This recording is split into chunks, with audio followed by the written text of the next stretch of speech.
My name is Enz Falner, and I'm 31 years old. 4 years ago, the night before Mother's Day, my mom sent a message in our family WhatsApp group inviting everyone to dinner. Everyone except me. Her exact words: "All my children are successful, except Inez. She chose to be a lowly teacher. I no longer see her as my daughter." My sister sent a heart emoji. My brother typed "noted," and I sat alone in my apartment reading those words until 2 in the morning. I didn't call, I didn't argue. I packed a bag and left town. But here's what none of them knew about the book they'd spend the next 3 years praising. The one my mother bought 4 copies of, the one my sister read to her kids every bedtime, the one my brother quoted at dinner parties. They didn't know I wrote it. Welcome back to Hidden Family Revenge, where quiet people get the last word and the last laugh. If you've ever been underestimated by the people who were supposed to love you loudest, this one's for you. Drop a comment with where you're watching from and subscribe if the story earns it. Now let me take you back to Astoria, Oregon, the small coastal town where I learned that silence isn't weakness, and the best revenge is a story only you know you're telling. Astoria sits where the Columbia River meets the Pacific, a town of fishing boats and Victorian houses and fog that rolls in every afternoon like it has an appointment. I taught third grade at Bayview Elementary. 22 kids, a classroom with a radiator that clanked every 45 minutes, and a view of the Astoria column from my window if I stood on tiptoe. I love that job the way some people love breathing, quietly, completely, without needing anyone to clap. My father, Walt Faulkner, had been a carpenter. He built bookshelves for the Harbor Light Library when I was 6. He'd bring me along on Saturdays, let me sit cross-legged in the children's section while he measured and sanded, and when he finished work, he'd read to me. The Velveteen Rabbit, Charlotte's Web. The same stories, over and over, until I could read them back to him. He died when I was 24. Pancreatic cancer. 7 weeks from diagnosis to funeral. I was holding his hand when he went. He left me a cedar box he'd made, hand-planed, dovetail joints, the wood smelling like a forest after rain. Inside it, a letter I couldn't bring myself to open for 2 years, and his dog-eared copy of The Velveteen Rabbit, with a coffee ring on the cover from 1998. After he died, I poured myself into teaching. 22 kids who needed someone to show up. I showed up. Every single day. My family had a different definition of showing up. Theirs involved tax brackets and zip codes and the specific brand of watch you wore to Easter brunch. Mine involved a red felt-tip pen and 22 reading logs due every Friday. We were speaking different languages, and eventually, they stopped translating. Let me tell you about the Faulkner family, the version my mother curated. Sandra Faulkner, 59, retired from managing a real estate brokerage the same year she joined the Astoria Women's League. She had a closet organized by season and a smile she could deploy like a weapon. My brother Grant, 38, orthodontist in Portland. He drove a slate gray Range Rover and talked about his practice the way people talk about conquering nations: patient acquisition rates, revenue per chair, the new Invisalign suite with Italian tile. My sister Meredith, 35, wealth manager at a firm in Seattle, married to a man named Calloway who wore boat shoes indoors and called everyone Chief. Meredith had opinions about everything and solutions for nothing. She once told me at Thanksgiving that my retirement plan was adorable. I made $43,000 a year. I drove a 12-year-old Subaru. I graded papers with a red felt-tip pen that cost $1.29, and I bought my own classroom supplies because the district budget covered exactly nothing. When my mother introduced her children to friends, the script never changed. My son Grant, the orthodontist. My daughter Meredith. She's in finance. Very successful. Then the pause. The smile that tightened 0.5 millimeter. If someone asked about a third child, she'd wave her hand. Inez teaches. 2 words. Flat. Like reporting the weather in a town nobody visits. She said something to me once, on the phone, about 6 months before everything fell apart. I'd told her about a student who finally passed his reading assessment after I'd worked with him for a year. She sighed. Honey, teaching is what you do when you give up. She said it the way you'd say, pass the salt. And I let it pass. My father was the opposite of everything my mother wanted to be. Walt Faulkner had sawdust in his hair and calluses on his palms and a laugh that rattled the windows. He built things, furniture, shelving, the gazebo in Flevel Park. He never made more than $50,000 in a year, and he never once complained about it. My mother married him because he was handsome and steady. She resented him because he stayed that way. Your father had potential, she told me once, after the funeral, straightening a silk blouse that cost more than his best suit. He just never wanted more. What she meant was, he never wanted what she wanted. Status. Proof. The specific kind of success you could show to strangers and watch their eyes widen. Dad taught me to read before I started kindergarten. He'd sit on the floor of my bedroom with the cedar box open, the one he'd built from leftover planks, dovetail joints so tight you couldn't slide a piece of paper between them, and pull out the Velveteen Rabbit. Every night, the same story. And every night, a different voice for the skin horse, because he said a good story deserves a new reading every time. When I chose teaching over medical school, he was the only one who said good. Not, are you sure? Not, but the money. Just, good. He died 14 months later. Inside the cedar box, under the book, I found a letter. His handwriting. Blocky. Careful. A carpenter's hand. I didn't open it. Not then. I wasn't ready. I tucked it back under the book and closed the lid. That box sat on my nightstand for 3 years before I needed what was inside it. And when I finally opened that letter, it saved me. The cruelty came in small doses, precisely measured, like medication designed to keep you just sick enough to doubt yourself. Easter 2019. I brought deviled eggs, Dad's recipe, the one with smoked paprika that everyone used to fight over. When I arrived, the dining table had 8 chairs. I counted twice. Mom, Grant, Grant's wife, Meredith, Calloway, Meredith's 2 stepkids, and 1 empty seat. Reserved for Aunt Gwen, who always showed up 40 minutes late with wine and opinions. Where do I sit? I asked. Meredith didn't look up from her phone.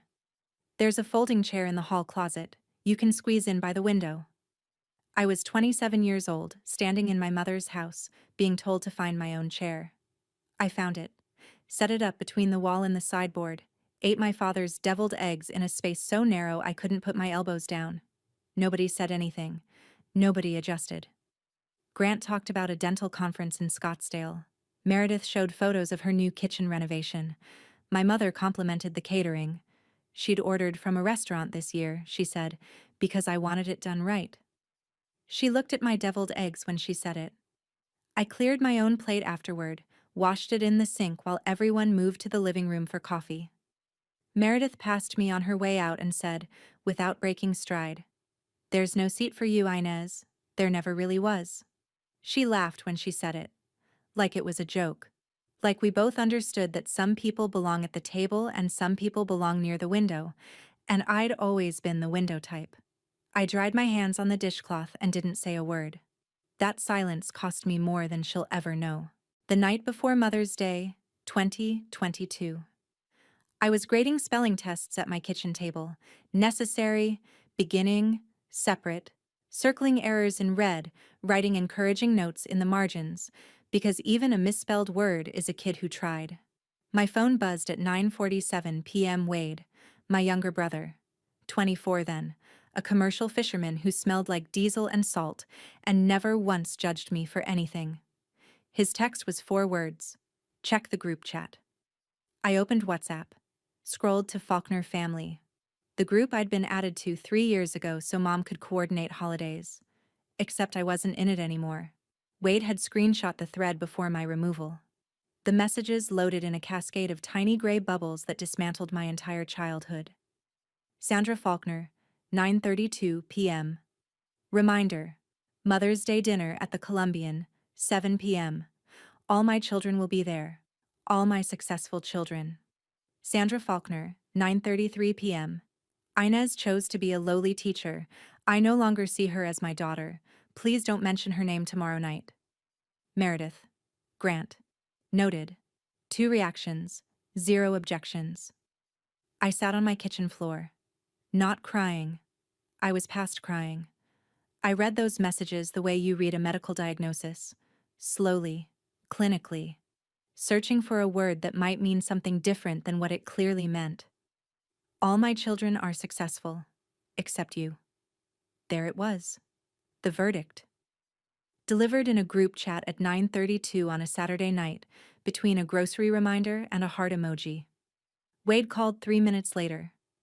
Inez, I'm sorry. I didn't know she was going to. Did you say anything? I asked. In the group? He was quiet. I typed something. Then I deleted it. I was scared. I know, I said. Me too. I saved those screenshots to a folder called Remember. Then I closed the app and didn't open it again for 4 years. Mother's Day morning, I woke up to a town that smelled like the ocean and tasted like goodbye. I didn't call my mother. I didn't send flowers. For the first time in 27 years, I let the day pass without acknowledging the woman who just publicly announced I was no longer her daughter. I thought about confronting her, picking up the phone, reading her own words back to her, demanding to know what kind of mother puts a price tag on love and decides a $43,000 salary falls short. I thought about posting the screenshots online, letting the internet decide who was right. I thought about driving to the restaurant and sitting down at their table uninvited, making them choose, out loud, in front of a waiter, whether I belonged. But none of that would change anything. My mother had already decided. She'd made her announcement, collected her emojis, and moved on to choosing a restaurant. The cruelty wasn't impulsive, it was administrative. So I made my own administrative decision. I gave notice at Bayview Elementary. 2 weeks, professional, clean. I packed my apartment into 11 boxes. I hugged my students on the last day and told them I was moving to a bigger city for a new adventure, because how do you tell 22 8-year-olds that your mother doesn't want you anymore? I drove 95 miles south to Portland, with my Subaru packed to the ceiling, the cedar box riding shotgun, buckled in like a passenger. I didn't cry on the drive. I turned off the radio and listened to the road. Somewhere around Longview, I stopped gripping the steering wheel so hard. Somewhere around Kelso, I started breathing normally. By the time I crossed the Willamette, I'd made myself a promise. I would not beg to be loved by people who'd voted me out of the family in a group chat. Portland in the summer is all bridges and bookstores and coffee shops where nobody asks where you came from. I rented a studio apartment in the Hawthorne district, 600 square feet, a radiator that worked better than the one at Bayview, a window that looked out onto a street full of people who didn't know my last name. I got a job teaching 3rd grade at a public school in Southeast Portland. 24 kids this time. Same red pen, different city, same reason to get up in the morning. But the nights were different. The nights were mine, and they were empty in a way that made my skin itch. I'd grade papers until 8, eat dinner standing at the counter, then sit on the couch with my laptop and stare at a blank document. I'd been carrying a story in my head for years, a girl who lived in a lighthouse, a girl whose family told her that her dream, to tend the light, to keep ships safe, was too small. A girl who did it anyway. The first night in Portland, I typed a sentence. Rosie Keeper was 10 years old the day her mother told her the lighthouse was a waste of time. I stared at it for 20 minutes. Then I typed another sentence. And another. By midnight, I had 3 pages. By the end of the week, I had a chapter. I wrote between grading sessions. I wrote during lunch breaks. I wrote on the bus and in the bathtub. And at 2 a.m. when the apartment was so quiet I could hear the building breathe. I kept the cedar box on my desk while I worked. Unopened. The letter still inside. I wasn't writing for revenge. I wasn't writing to prove anything. I was writing because something had broken loose inside me, and the only way to keep it from flooding was to put it on the page. I taught by day and wrote by night for 14 months straight. My classroom was a 30-minute bus ride from my apartment. My manuscript lived in a folder on my laptop labeled Rosie, 212 pages about a 10-year-old lighthouse keeper who discovered that the people who called her dream small were the ones who'd stopped dreaming entirely. My students knew me as Miss Falkner, the teacher who stayed late, who brought homemade granola bars on Fridays, who never raised her voice. My landlord knew me as the woman in 4B who typed until 3 in the morning and never had visitors. I didn't make friends in Portland. I told myself it was because I was busy. Teaching, writing, surviving. But the truth was uglier and quieter than that. I'd learned something from the WhatsApp message that I couldn't unlearn. If the people who made you could decide you weren't worth keeping, why would strangers be any different? So I kept everyone at arm's length. Polite distance, professional warmth, nothing that could be taken away. Wade called every Sunday. He'd tell me about crabbing season, about the weather on the coast, about a girl he'd met at the marina who laughed at his terrible jokes. He never pushed. He never said, "Come home." He just kept the line open, every week, like checking a pulse. "You eating?" he'd ask. "Yes." "You sleeping?" "Enough." "You writing?" "Yeah." "Good." That was our whole conversation, most weeks. 7 words each. It was more than anyone else gave me. The manuscript hit 300 pages in month 11. I wrote the ending on a Tuesday night in September, closed my laptop, and sat in the dark for a long time, wondering if the story was any good or if I'd just been talking to myself for a year. Margot Bell found my manuscript in a slush pile on a Thursday. She called me on a Friday. "Is this a debut?" she asked, her voice sharp and fast, a New Yorker who didn't waste syllables. "Yes." "Have you queried anyone else?" "No." "Good. Don't." Margot was a literary agent at a mid-size firm in Brooklyn, the kind of agent who wore reading glasses on a chain and cursed like a sailor and had placed 11 titles on the bestseller list in the last decade. She read The Lighthouse Keeper's Daughter in one sitting and called me at 6 a.m. Pacific Time to say 2 things. "This is going to be big," and "Why is your writing this angry and this gentle at the same time?" I didn't answer the second question. We met over video call. She had a wall of books behind her and a coffee mug that said, "I'd rather be reading your manuscript." She told me she could get me a deal. A real one, not a small press favor. But she needed to know.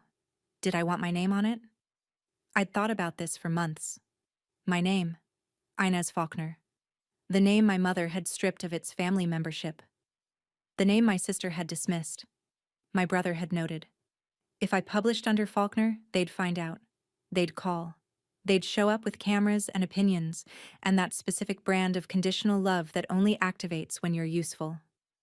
"I'll use a pen name," I said. "Nora Vance." Nora, my middle name.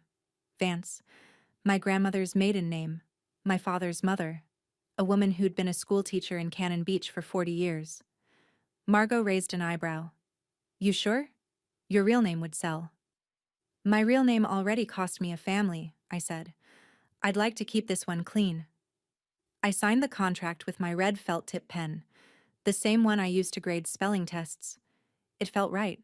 The Lighthouse Keeper's Daughter was published on a rainy Tuesday in March, the kind of Pacific Northwest day where the sky and the sea blur into a single shade of pewter and you can't tell where one ends and the other begins. The first week, it sold 800 copies. Margot said that was good for a debut. I said that was 800 people who now carried a piece of my grief in their hands without knowing it. The second week, a school librarian in Iowa posted a video of herself reading the final chapter to her students. The kids were crying. The librarian was crying. The video got 40,000 views. By month 2, word of mouth had turned my quiet little book into something louder than I'd planned. Book clubs picked it up. Teachers shared it in staff lounges. A review in a Portland newspaper called it the most honest children's book about family rejection since Bridge to Terabithia. I read that review on the bus to school, holding my phone with both hands so nobody would see them shaking. Month 4, the backlist orders started. Month 6, foreign rights sold to 12 countries. Month 8, a production company in Los Angeles optioned the film rights. 7 figures. I stared at the contract for an hour. Then I signed it. Same red pen, because by now it was tradition, or superstition, or just the only pen I trusted. Through all of this, nobody knew. Nora Vance had no photo on the dust jacket, no social media, no public appearances. Just a one-line bio. Nora Vance is a former elementary school teacher who believes the smallest classrooms build the tallest people. My mother, 95 miles up the coast, had no idea. And somewhere in Astoria, my book was about to land on her nightstand. Wade told me about the lies on a Sunday call in November. "Mom's been telling people you left Astoria to chase some writing fantasy," he said, his voice careful, the way you handle a fishing line when you're not sure if the hook is still attached. "She says you're broke, living in a studio apartment. Couldn't hack it." I leaned against my kitchen counter. "Well, the studio part is accurate." "Inez. I'm joking. She told Mrs. Drummond at the Women's League that you ran off and flopped." Her words.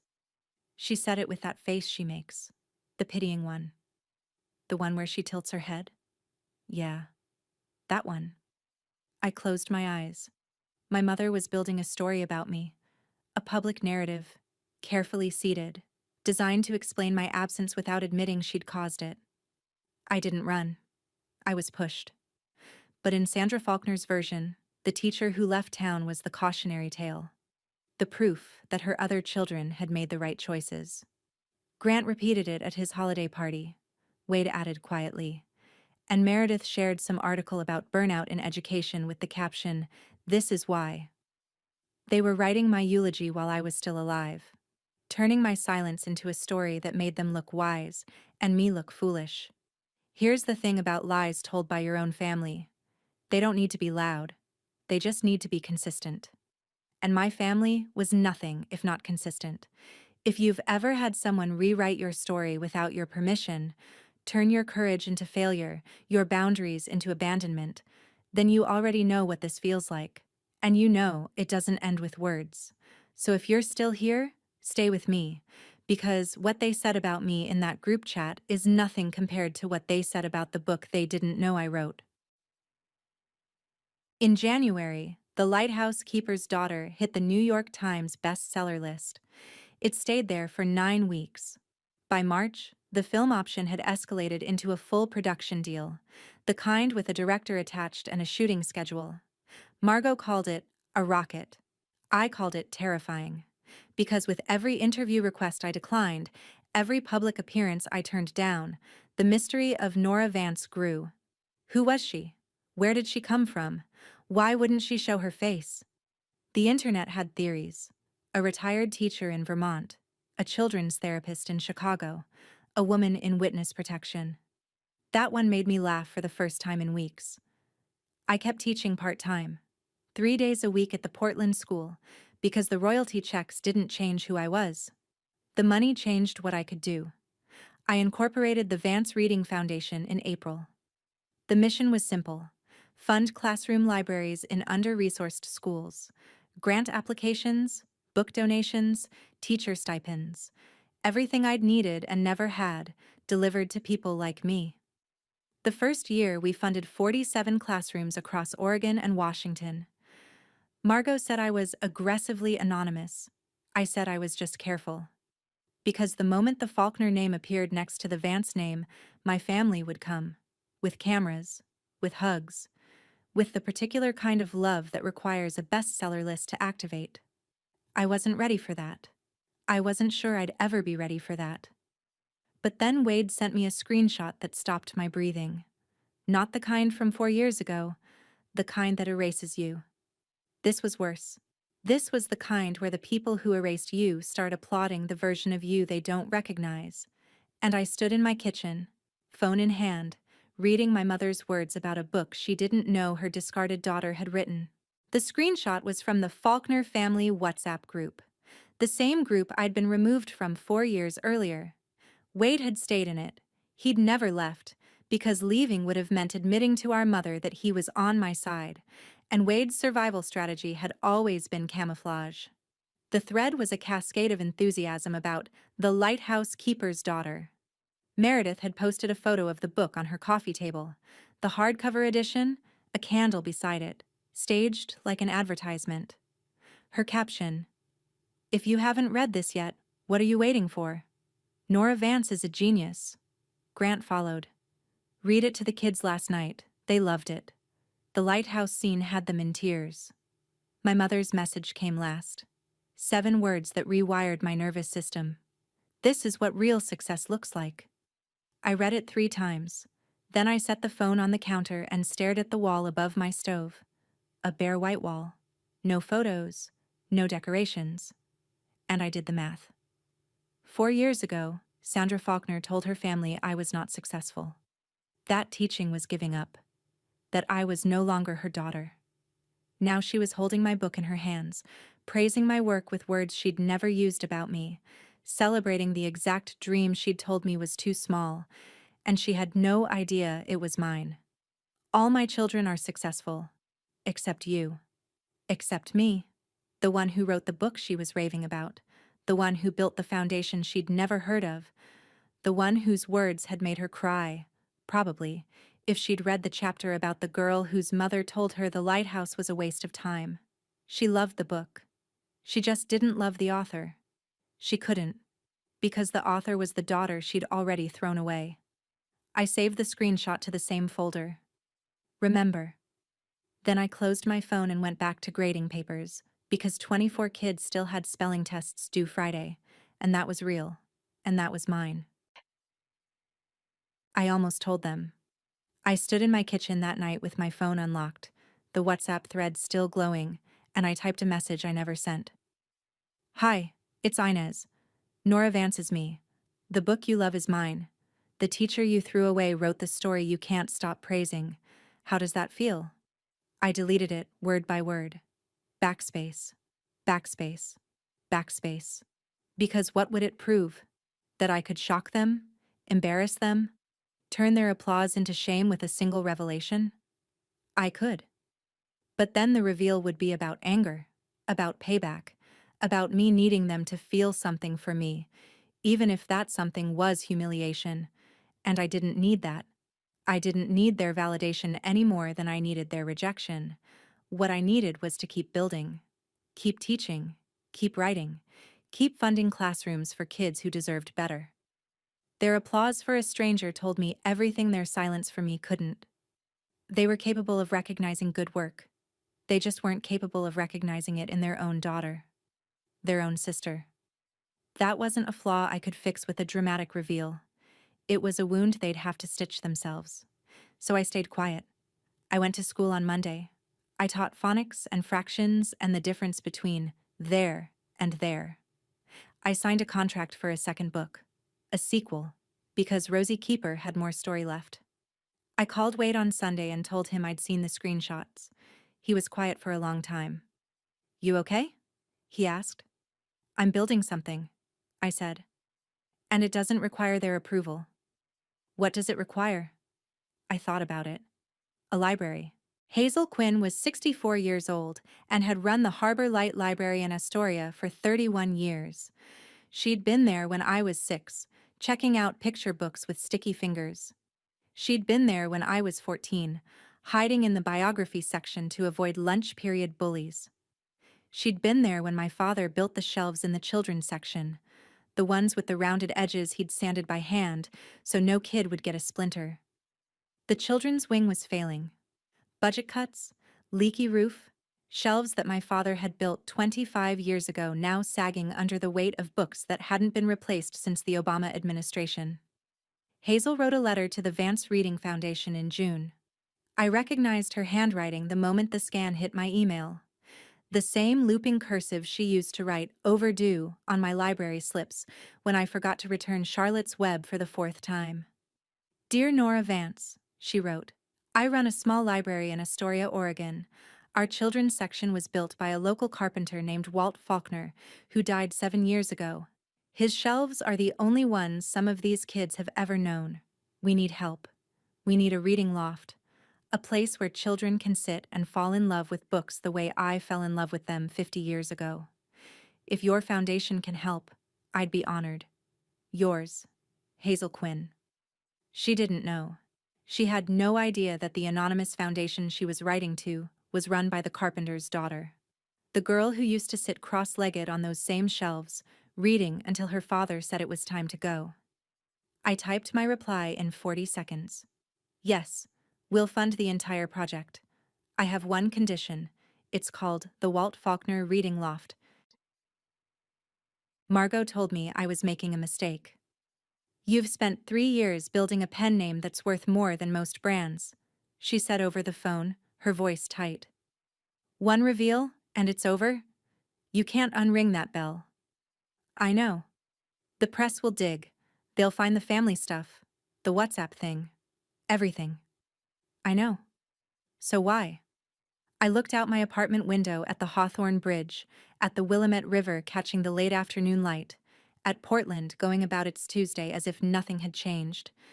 Because my father built those shelves, I said. And they're naming the reading loft after him. And I'm going to stand in that room and tell people who he was. A carpenter who taught his daughter to read, who believed the smallest classrooms build the tallest people. I can't do that from behind a pen name. Margot was quiet. Then, you want to go back to the town that your family erased you from. I want to go back to the town where my father built something that lasted. There's a difference. And if your mother shows up? She will. She'll hear that a famous author is coming to Tiny Astoria, and she'll put on her best silk blouse and sit in the front row. And then? And then I'll walk to the podium, and she'll see my face, and she'll realize that the book she's been praising for a year was written by the daughter she called lowly. I could hear Margot processing this, the tapping of her pen, the creak of her chair. That's either the most dignified revenge I've ever heard, she said finally, or the most reckless thing you've ever done. Maybe both. Probably both, she agreed. I'm flying out for it. The news hit Astoria like a weather event. Best-selling author Nora Vance to attend dedication of new children's reading loft at Harbor Light Library. Hazel Quinn told the Astoria Times. The Times told the Internet. The Internet told everyone. For a town of 10,000 people, the arrival of a best-selling author was the cultural equivalent of the Super Bowl. Hazel called me. She still thought she was speaking to a foundation coordinator to review logistics. We're expecting 200 people, she said, barely containing her excitement. The mayor's coming, 3 news crews. The school district is bringing kids from every elementary in the county. Good, I said, keeping my voice neutral. How are the shelves? Gorgeous. The contractor used the same wood Walt Faulkner would have chosen, western red cedar. The whole room smells like a forest. I smiled at the phone. Dad would have loved that. The dedication was set for Saturday, October 12th. 200 chairs on the library lawn, a podium with a view of the Columbia, a plaque that read, "The Walt Faulkner Reading Loft, for every child who was told their dream was too small." The only person who knew my identity was Margot, who'd booked a hotel in Astoria and texted me daily reminders to eat, sleep, and not chicken out. Wade knew I was coming back, but not why. I wanted to tell him, but I also wanted to see his face when he understood. What I didn't plan for, what I should have anticipated, was that the Faulkner family would treat the event like a networking opportunity. My mother had already reserved a seat, front row, and she'd called Hazel to ask whether the mystery author would be available for a personal introduction. Meredith was the first to mobilize. She posted in the family group chat, the one I could still see through Wade's screenshots, with the efficiency of a campaign manager. Nora Vance is coming to Astoria. This is huge. I'm driving down from Seattle. Grant, bring the kids. Photo opportunity. Mom, wear the cream blazer. Grant responded within minutes. Already cleared my schedule. Do we think she'd be open to discussing philanthropy? I'd love to connect the foundation. My mother's reply was measured, practiced. I'll speak with Hazel about getting us introduced. After all, Walt built the original shelves. We're family to that library. Family. She used that word so easily now, when it could buy proximity to someone important. 4 years ago, I wasn't family enough to sit at her dinner table. Now the Faulkner name was a ticket to the front row, and suddenly family was the credential she wanted to flash. Wade forwarded the whole thread without comment. Just the screenshots and a single emoji. Fishing metaphor. He knew they were taking the bait. He just didn't know what the bait was yet. Meredith called Hazel to request preferred seating for the Falkner family, given our connection to the library. Hazel, sweet, unsuspecting Hazel, agreed, because why wouldn't she? The Carpenter's family wanted to attend the dedication of a room named after him. It was touching. It was right. It was exactly the narrative my family excelled at constructing. Show up where the cameras are, claim a connection you didn't earn, and smile like you belong. They were experts at belonging in rooms they hadn't built. But this time, they were walking into a room I'd paid for, named after a man they'd dismissed, to meet an author they'd already decided was better than me. The irony was so precise, it hurt. Wade visited our mother the week before the dedication. He told me about it afterward, on our Sunday call, choosing his words like a man sorting through a box of fishing hooks. Carefully, knowing some of them would draw blood. "She's different," he said. "Not better. Just quieter." Sandra Falkner had spent 4 years cultivating a life without her youngest daughter. The Women's League, the Bridge Club, the carefully maintained fiction that Enz was somewhere far away, failing gracefully. But the architecture of that life was cracking. Grant called on holidays and birthdays. Exactly the minimum. Meredith visited twice a year, always with an agenda. Neither of them called just to talk. Neither of them asked how she was sleeping, or what she'd had for dinner, or whether the house felt too big now that Dad's workshop in the garage sat untouched.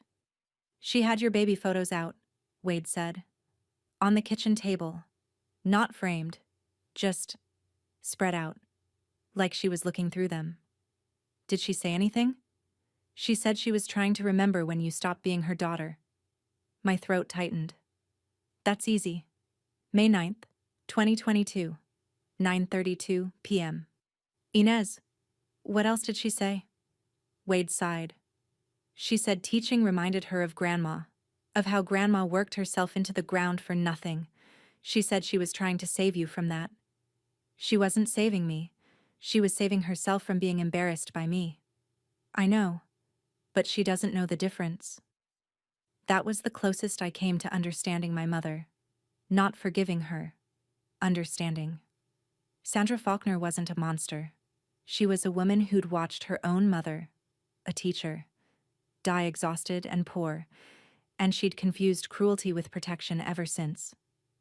But understanding someone's wound doesn't mean you have to stand in front of the blade. I drove back to Astoria the night before the dedication. 95 miles of highway, the smell of Douglas fir and saltwater thickening with every mile, the road narrowing as the city fell away and the coast opened up like a wound. I went to the cemetery first. Dad's grave was on a hill overlooking the river. Walt Faulkner, 1960 to 2019. Beloved father, builder of shelves and stories. I sat on the grass and told him about the book, about the foundation, about the reading loft. "They named it after you," I said. "Cedar shelves, just like yours." The wind came off the Columbia, cold and clean, and I pretended it was his answer. Back at the motel, I opened the cedar box. The smell hit me first, forest and sawdust and something older than memory. I lifted out The Velveteen Rabbit, its cover soft from 1,000 readings, the coffee ring from 1998 still mapped across the rabbit's face like a continent. Beneath it, the letter. I'd opened it once before, 2 years ago, when Margot sold the book, and I needed someone to tell me I was allowed to be proud. Dad's handwriting, Enz. "The smallest classrooms build the tallest people. Whatever you teach, whoever you become, know that your old man thinks you're the real deal. Don't let anyone, not even your mother, tell you your dream is too small. Love, Dad."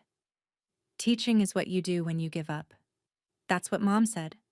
Dad said the opposite. And I'd spent 4 years proving which one was right. If you've ever stood outside a house that used to be home and felt like a stranger, you already understand this story. Stay with me.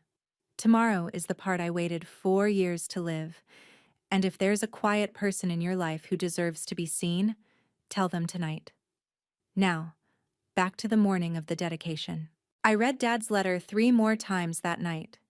Then I folded it along the same creases, placed it back in the box, and closed the lid. The smallest classrooms build the tallest people. I'd spent 4 years building.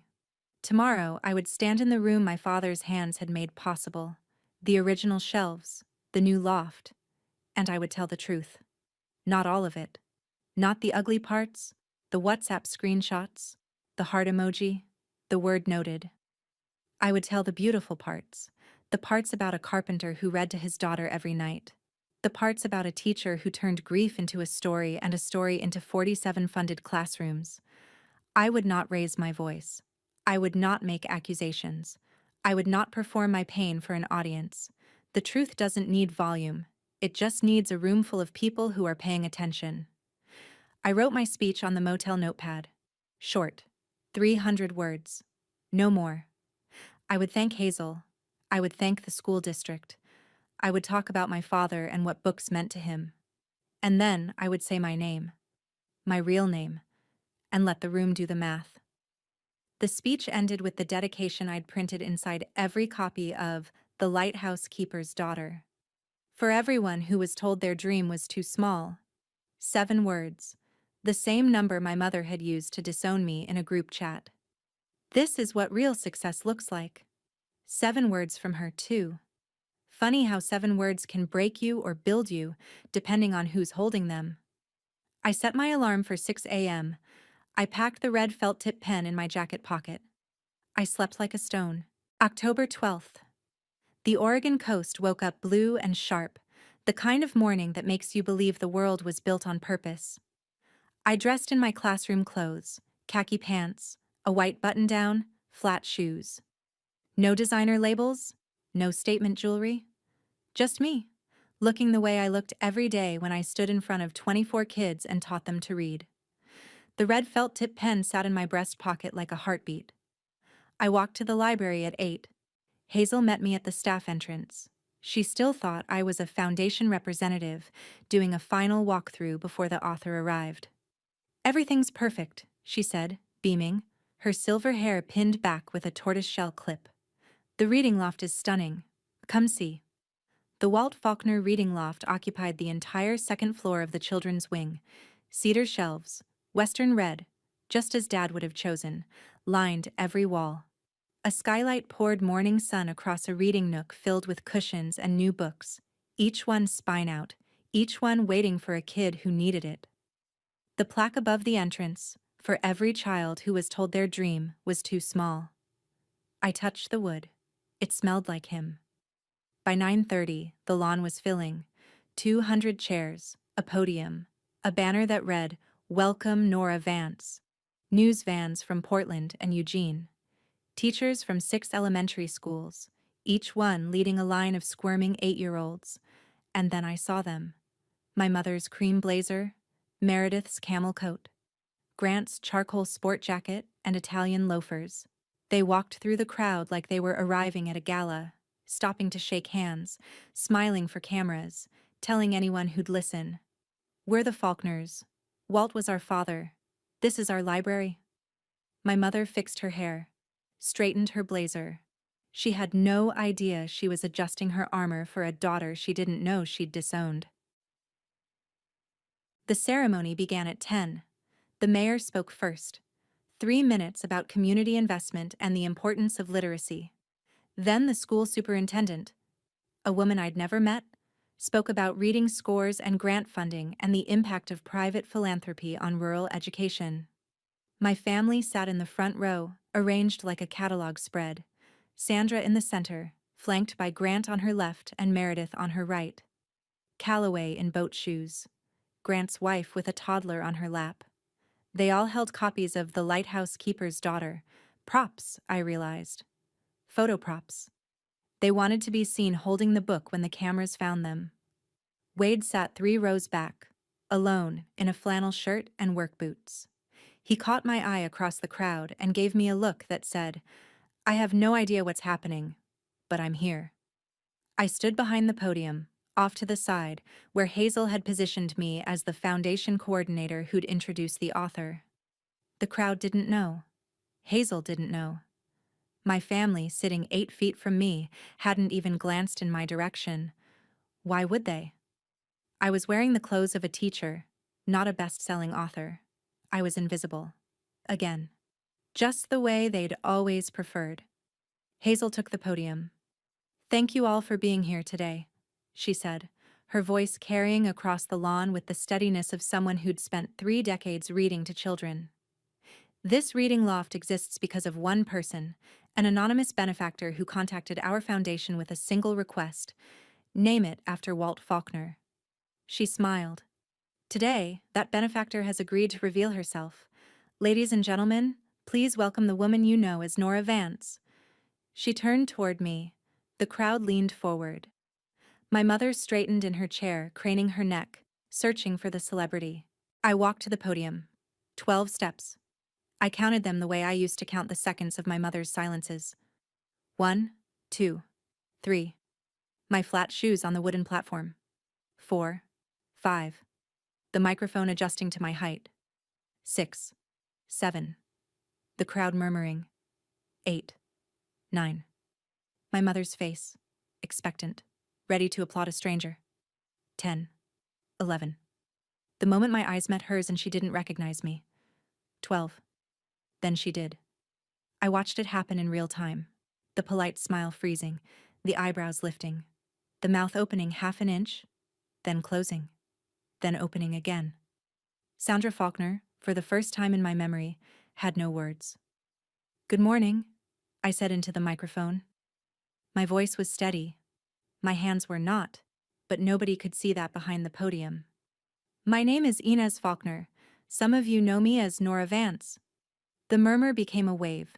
200 people processing information at once, turning to their neighbors, pointing at the banner, looking at my family in the front row, looking back at me. Grant's copy of the book slipped from his hands and hit the grass. Meredith's phone froze mid-raise, her thumb hovering over the camera button. Wade, 3 rows back, put his face in his hands. But he was smiling. I could see it through his fingers. I reached into my breast pocket and took out the red felt-tip pen. The same one I'd used to grade 22 spelling tests on the night my mother told me I wasn't her daughter. The same one I'd signed my first book contract with. I uncapped it, signed the first copy of my book sitting on the podium, and set the pen down. "I wrote this book," I said, "because someone told me my dream was too small. Today, I'd like to tell you about the man who told me it wasn't." I talked about my father, not about my mother. Not about the WhatsApp message or the dinner I wasn't invited to, or the 4 years of silence that followed. I talked about Walt Faulkner, the carpenter who built the original shelves in this library with his own hands, who read The Velveteen Rabbit to me every night until I could read it back to him, who told me the smallest classrooms build the tallest people, and meant it. My father believed that teaching was the most important job in the world, I said. He believed that every child deserves someone who shows up. Not when it's convenient. Not when there's a camera. Every day. Rain or shine. That's what teachers do. I paused. Someone once told me that teaching is what you do when you give up. I didn't look at my mother. I didn't need to. 200 people were already doing it for me. They were wrong. Teaching isn't where I gave up. It's where I started. It's where I learned to listen, to notice, to see the kid in the back row who's struggling and sit with them until the words make sense. I held up a copy of the book. This story, The Lighthouse Keeper's Daughter, is about a girl named Rosie who tends a light that keeps ships safe. Her family tells her the lighthouse is a waste of time, that her dream is too small, that she should want more. I opened to the dedication page. I wrote this dedication for every kid who's been told that, and for every teacher who showed them otherwise.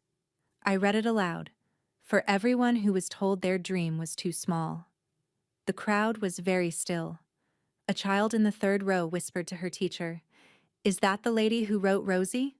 "Yes, sweetheart," the teacher whispered back. "That's her." My mother stood up. The chair scraped against the lawn. Every head turned. Sandra Falkner walked toward the podium with tears streaming down her face and both arms open, and if you didn't know the story, you'd think she was a proud mother overwhelmed by her daughter's achievement. "My baby," she said, loud enough for the first 5 rows to hear. "My Inez.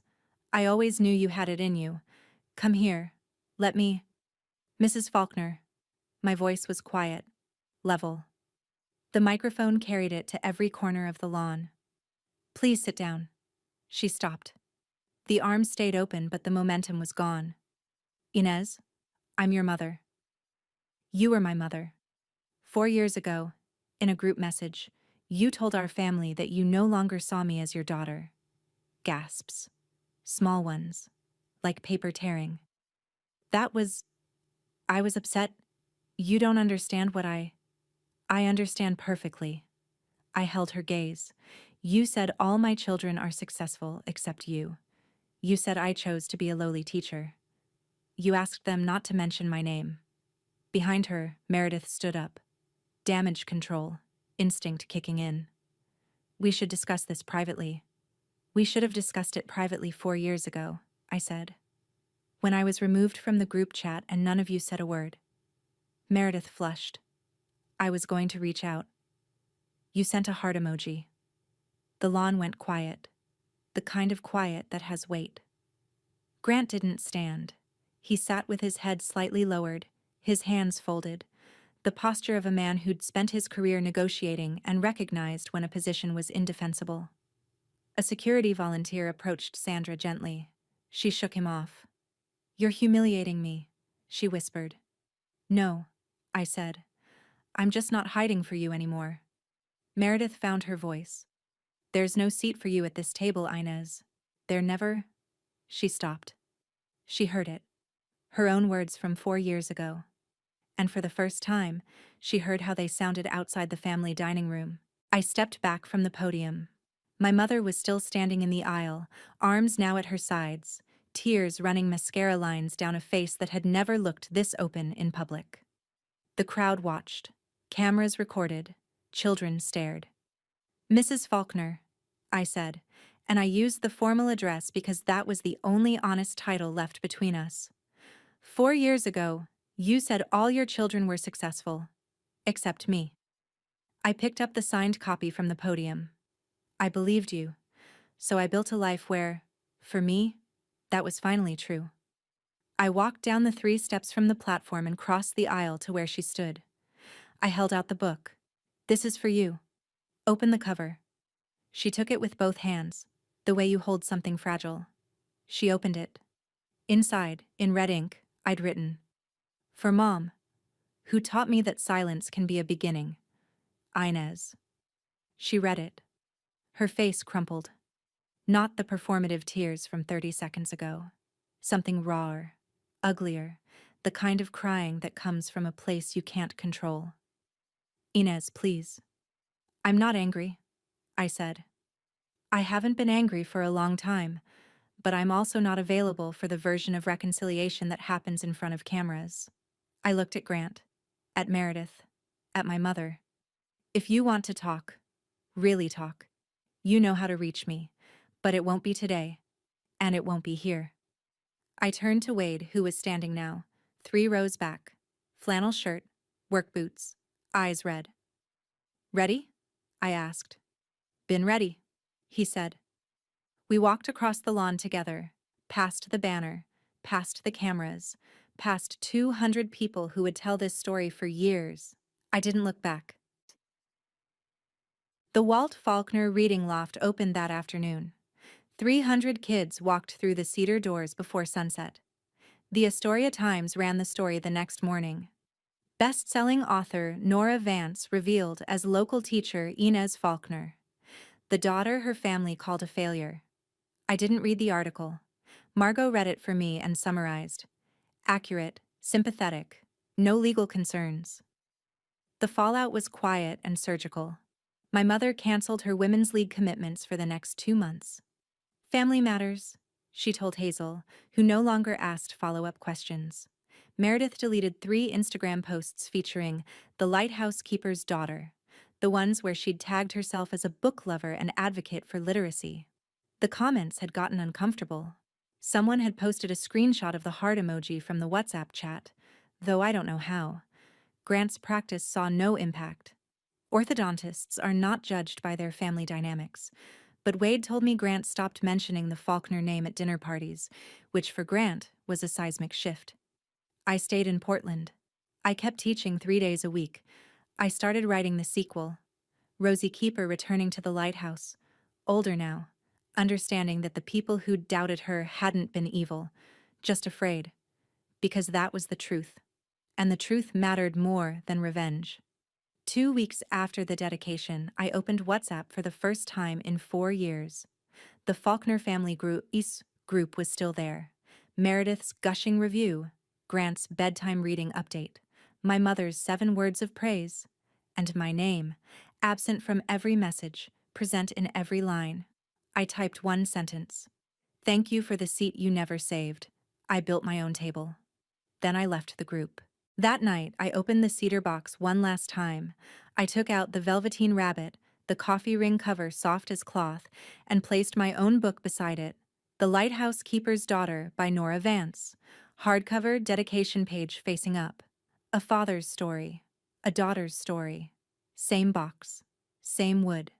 Same belief that the smallest classrooms build the tallest people.